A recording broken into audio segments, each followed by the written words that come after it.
नमस्ते दोस्तों, स्वागत है आपका आपके अपने चैनल पीसफुल सफर में। आप सभी को चैत्र पूर्णिमा की बहुत सारी शुभकामनाएं।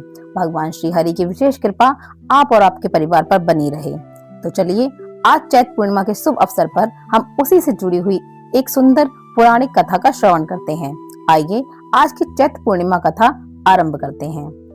श्री व्यास देव कहते हैं, जिनका स्वरूप सच्चिदानंद, जो अपनी सुंदरता और माधुर्यता से सबके मन को अपनी ओर आकर्षित करते हैं, शाश्वत सुख की वर्षा करते हैं, जिनकी शक्ति से इस संसार की उत्पत्ति, स्थिति और विनाश होता है, वे भगवान श्री कृष्ण के भक्ति रस का आस्वादन करने के लिए हम उन्हें निरंतर प्रणाम करते हैं।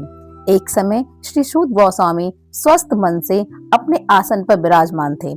उस समय शौनक आदि ऋषियों ने, जो कि भगवान की लीला और कथा के रस में अत्यंत कुशल थे, ऐसे सूत गोस्वामी को प्रणाम किया और उनसे पूछा। ऋषियों ने, सूत जी, धर्मराज युधिष्ठिर जब अनिरुद्ध के पुत्र वज्र को मथुरा मंडल में और उनके पोत परीक्षित को हस्तिनापुर में राज तिलक किया गया, वे हिमालय की ओर प्रस्थान कर गए, तब राजा वज्र और परीक्षित ने क्या क्या किया? सूत गोस्वामी ने कहा, हे शौनक, जब धर्मराज युधिष्ठिर और पांडव स्वर्ग आरोहण के लिए हिमालय में चले गए तो एक दिन सम्राट परीक्षित मथुरा गए। उनकी यात्रा का एकमात्र उद्देश्य वहां जाकर बज्रनाथ से मिलना था। जब बज्रनाथ ने यह समाचार सुना कि राजा परीक्षित उनसे मिलने आ रहे हैं तो उनके हृदय में प्रेम उमड़ पड़ा। वे उनका स्वागत करने के लिए नगर के बाहर आए और प्रेम पूर्वक उन्हें प्रणाम करके अपने महल में ले गए। वीर परीक्षित भगवान श्री कृष्ण के परम भक्त थे। उनका मन निरंतर आनंद घन के श्री कृष्ण चंद्र में विचरता रहता था। उन्होंने भगवान श्री कृष्ण के प्रपोत वर्जना को बड़े प्रेम से गले लगाया। उनके बाद उन्होंने अंतापुर में जाकर सभी रानियों को और उनकी पत्नियों को प्रणाम किया। कुछ समय के लिए विश्राम करने के बाद उन्होंने वज्रनाथ से कहा, हे वज्रनाथ, आपके पिता और दादा ने मेरे पिता और दादा को बड़े बड़े संकटों से बचाया है। उन्होंने मेरी भी रक्षा की है। यह सुनकर वज्रनाथ ने कहा, हे महाराज, आप जो कह रहे हैं वे सत्य है। आपके पिता ने भी मुझे धनुर्वेद की शिक्षा देकर मुझ पर बहुत बड़ा उपकार किया है। उनकी कृपा से ही मैं क्षत्रियों के लिए आवश्यक ऐसी शूरवीरता से अच्छी तरह संपन्न होकर इस राज्य का उपभोग कर रहा हूँ। लेकिन मुझे मात्र एक बात की चिंता है। आप उस विषय में कुछ कहें। और वह चिंता यह है कि यद्यपि मैं मथुरा मंडल के सिंहासन पर बैठा हूँ, फिर भी यहाँ एक निर्जन वन में रहता हूँ। मुझे नहीं मालूम कि लोग कहाँ गए, क्योंकि राज्य की खुशहाली तभी है जब प्रजा है। जब वज्रनाथ ने यह बात परीक्षित के महाराज को बताई तो उन्होंने वज्रनाथ को संदेह दूर करने के लिए महर्षि शांडिल्य को बुलाया। यही महर्षि शांडिल्य अपने नंद आदि गोपजनों के पुरोहित थे। परीक्षित राजा का संदेश प्राप्त करके महर्षि शांडिल्य अपनी कुटिया छोड़कर तुरंत वहां आ गए।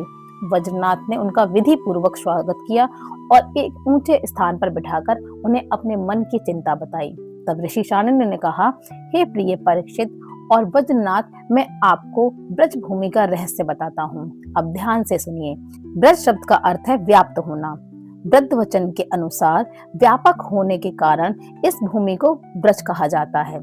सत्य, रज, तम, इन तीन गुणों में से परे जो पर ब्रह्मा हैं, वे सर्वव्यापी हैं, इसलिए इसे ब्रज कहा जाता है।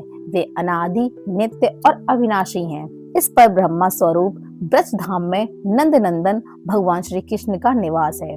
उनका प्रत्येक अंग सच्चिदानंद स्वरूप है। ब्रज में भगवान श्री कृष्ण की अनेक प्रिय वस्तुएं हैं, जैसे कि गाय, ग्वाल, गोपियां और उनके साथ लीला विहार इत्यादि। इसलिए श्री कृष्ण को आप्त काम कहा जाता है। भगवान श्री कृष्ण इस रहस्य हर प्रकृति पर परे हैं। जैसे जैसे वे प्रकृति के साथ खेलते हैं, दूसरों को भी उनकी लीला का अनुभव होता है। प्रकृति के साथ होने वाली लीला से ही रजोगुण, सत्वगुण और तमोगुण के माध्यम से सृजन, स्थिति और प्रलय की प्रतीति होती है। इस प्रकार यह निश्चित है कि भगवान की लीला दो प्रकार की है, एक वास्तविक और दूसरी व्यवहारिक। वास्तविक लीला स्वयं वेद है, यानी कि इसे केवल स्वयं भगवान और उनके समर्पित शुद्ध भक्त ही जानते हैं। जीव के सामने जो लीलाएं होती हैं वे व्यवहारिक लीलाएं हैं। वास्तविक लीला के बिना व्यवहारिक लीला नहीं हो सकती, लेकिन व्यवहारिक लीला कभी भी वास्तविक लीला के क्षेत्र में प्रवेश नहीं कर सकती। आप दोनों ही भगवान की जो लीला देख रहे हैं वे व्यवहारिक लीला है। ये धरती और स्वर्ग इसी लीला के अंतर्गत आते हैं। इसी पृथ्वी पर वह मथुरा मंडल है, यहीं पर वह ब्रजभूमि है। इसलिए भगवान की वास्तविक रहस्य लीला गुप्त रूप से घटित हो रही है। कभी कभी 28वें द्वापर युग के अंत में जब भगवान की रहस्य लीला के आधिकारिक भक्त यहाँ एकत्रित होते हैं, जैसा कि कुछ समय पहले हुआ था, तब भगवान अपने अंतरंग परिवार के साथ यहाँ पर अवतार लेते हैं। उनके अवतारों का उद्देश्य यह है कि रहस्य लीला के आधिकारिक भक्त अपने अंतरंग परिवारों जनों के साथ लीला रस का आस्वादन करें। तब भगवान अवतार आते हैं तो उस समय भगवान के परम प्रेमी भक्त भी अवतार लेते हैं। उसी समय भगवान के अत्यंत प्रिय देवता और ऋषि आदि भी पृथ्वी पर चारों ओर अवतार धारण करके आ जाते हैं। अभी अभी उन्होंने जो अवतार लिया था उसमें भगवान ने अपने सभी भक्तों की अभिलाषा पूर्ण करके अब वे अंतर्ध्यान हो चुके हैं। लेकिन यह निश्चित है कि यहाँ पहले 3 प्रकार के भक्त उपस्थित थे, इनमें कोई संदेह नहीं। और इन 3 प्रकार के भक्तों की पहली श्रेणी में वह लोग आते हैं जो भगवान के शाश्वत अंतरंग पार्षद होते हैं, जो भगवान के कभी अलग नहीं कर सकते, जो भगवान से कभी अलग नहीं होते। दूसरे वे हैं जो ईश्वर की आंतरिक लीला में प्रवेश की इच्छा रखते हैं।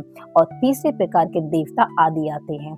इनमें से जो देवता आदि अंश में अवतरित हुए हैं उन्हें भगवान ने पहले ही ब्रजभूमि से हटाकर द्वारका भेज दिया था।